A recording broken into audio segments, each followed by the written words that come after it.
Asas udara secara terus dengan kerjasama strategik bersama syarikat penerbangan untuk penambahan terus dari negara China ke Pulau Pinang. Pada masa ini terdapat penerbangan terus dari 4 daripada 5 lapangan terbang yang paling sibuk dari China ke Pulau Pinang. Katanya 7 penerbangan baru dilancarkan dari bandar-bandar di China sejak Ogos 2023. Selain itu, Wong memaklumkan kerajaan negeri juga melaksanakan kempen pemasaran secara agresif di platform media sosial dan laman web pelancongan. Kerjasama dengan online travel agency China dan juga melaksanakan familiarization trip kepada agensi pelancongan, media dan landmark initiatives, including reviving the idea of an Asian monetary fund. Good afternoon, Mr. Prime Minister. Absolutely. In 2025, Malaysia was granted the status of the BRICS partner country. What does this status mean, and what opportunities does it bring for both BRICS and Malaysia? Ours is a trading nation. ASEAN takes that position of centrality, which means we should engage with all countries. And BRICS means a new adventure initiative as a cohesive force within the global south, so that we decide for one another, we assist and negotiate with the rest. And I think that shows that there is an interest to protect our turf, at the same time collaborate with the others. BRICS ties will surely impact the economy. What are Malaysia's top priorities for the further economy development in the coming years, and which sectors do you intend to develop first? Well, right now, the focus, of course, on digital transformation, connectivity, massive investments in data centers and AI. And as you know, Malaysia now is the hub in the region for semiconductor, AI, data centers. And then we embark on energy transition. As you know, we work with our neighbors in ASEAN with that purpose and starting to implement now of energy power grid for the whole sub-region. And I think other than that, of course, food security, which with the collaboration with Russian Federation, China, Brazil, will further enhance our position. You've already mentioned that the digital transformation is one of the key strategic goals of the country, as was announced by the Malaysian External Trade Development Corporation. But what other specific steps have been taken in order to realize this digital transformation? Are there any projects in progress? Well, there may be clarity of policies. We state what our priorities are. We have a national semiconductor strategy, and we have therefore been able to attract massive investments of the biggest players in the world. I mean, other than Google, Microsoft, Nvidia, we have Infineon from Germany with massive investments, biggest outside Germany, for example. So we have, fortunately, no difficulty in attracting investments. We have to be more efficient, more attractive, at the same time train our personnel, their talent. And this happens to be one of my discussions and priorities whenever I visit, say now, Russian Federation, prior to that, China, Japan, or Korea, Brazil, for the BRICS summit. Mr. Prime Minister, you've also spoken about the changes in the financial sector, and you've mentioned that you're very interested in the idea of revival the Asian Monetary Fund, but not with the intention to compete with others, but to create a kind of a buffer zone to protect from the economical crisis. Is that information accurate? Can you tell us more about it? Well, we have embarked, and there has been some initiative, what is called the Chiang Mai Initiative, where central banks collaborate to try and use local currency, part of it. For example, now with Thailand, with Indonesia, with China, we'll make the 20%, 20% total will be billions of dollars. And so that shows that where we can, we should proceed, although the dollar still becomes the dominant currency in the world. But at least we can have some sort of reprieve to mitigate, to protect our national interests. With the constant GDP growth and major investments in technology, the international experts see the Malaysia's economy as a resilient one. The confidence is also supported by the free trade agreements, like the one you have with the United Arab Emirates, which is a member of BRICS. And what these agreements, free trade agreements, what do they involve? And are there any similar agreements planned with other BRICS or BRICS Plus countries? Well, of course, there is an advantage because the BRICS is now focusing on the need to enhance trade within the countries in the global south. Now, free trade agreement is, of course, a very practical, effective mechanism which are put in place to ensure that we can have a free flow of goods and products. We have done so with many countries. Now, EU, after all this, after the Trump tariff policies, have now been very proactive in terms of encouraging FTA with Malaysia and hopefully with ASEAN. We have done so with the United Kingdom.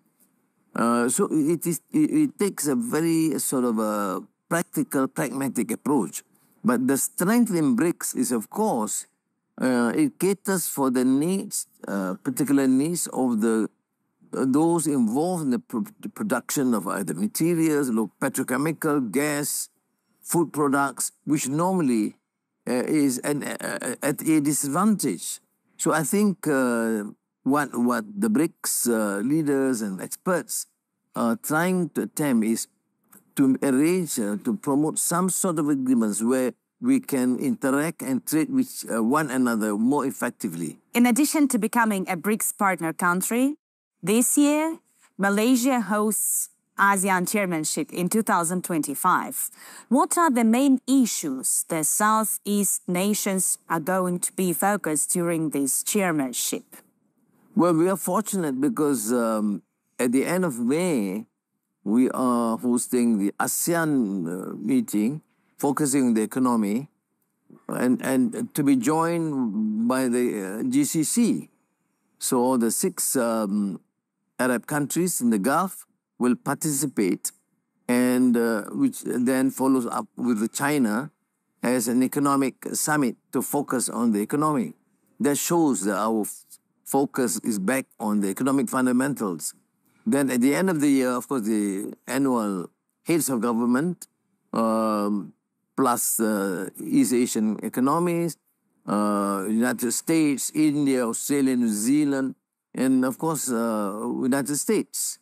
So I think it is going to be a major activity, and where we can leave getting our trading partners, our ASEAN in particular, and those who are having good relations with us, to refocus on the economy and to work to support a rule-based multilateral arrangements. And I think that the spirit of ASEAN, the spirit of BRICS,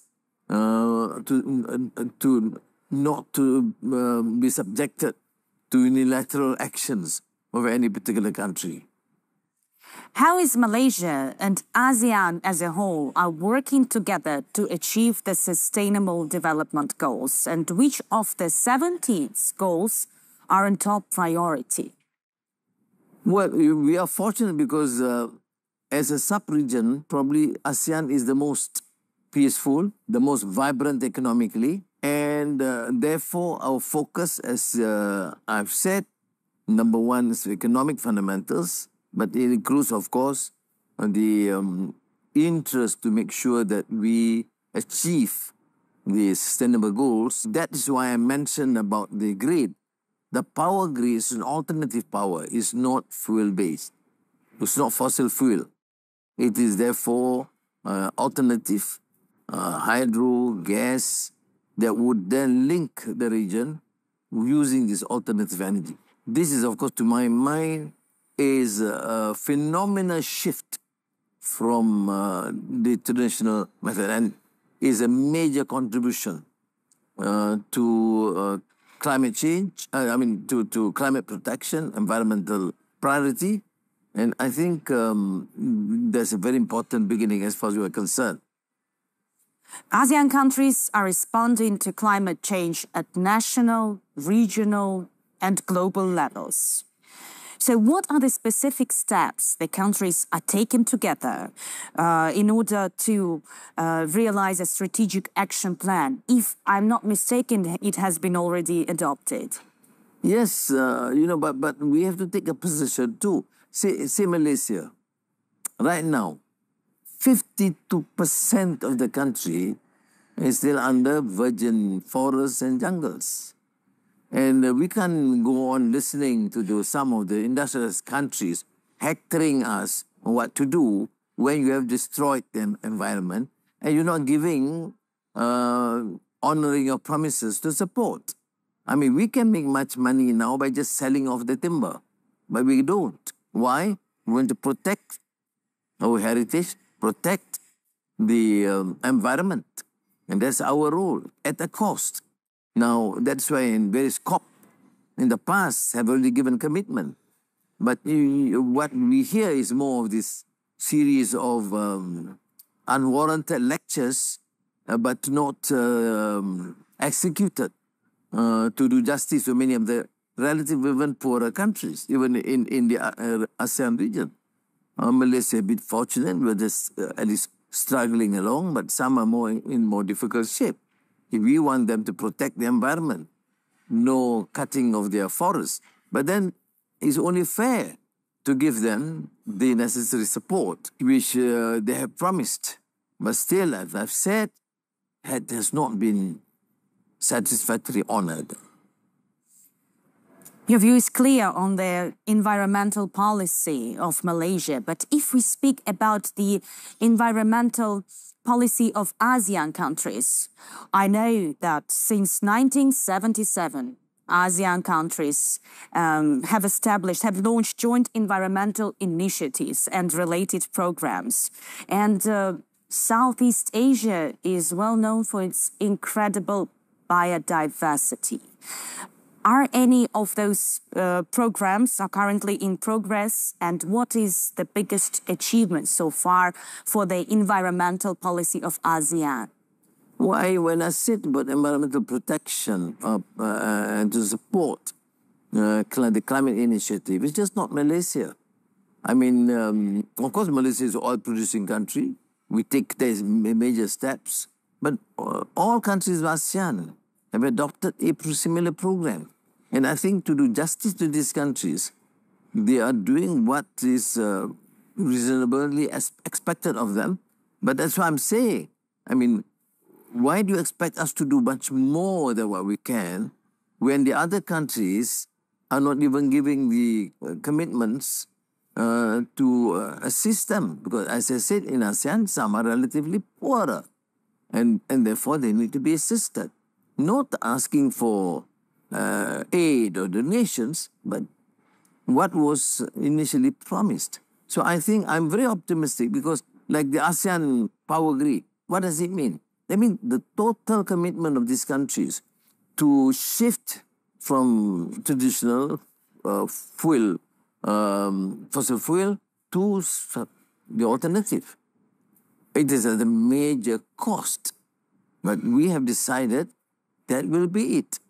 So I think, and the commitment is not only for Malaysia, I mean commitment of other countries from Vietnam to Cambodia, Laos, Thailand, Singapore, Indonesia, Philippines, Brunei.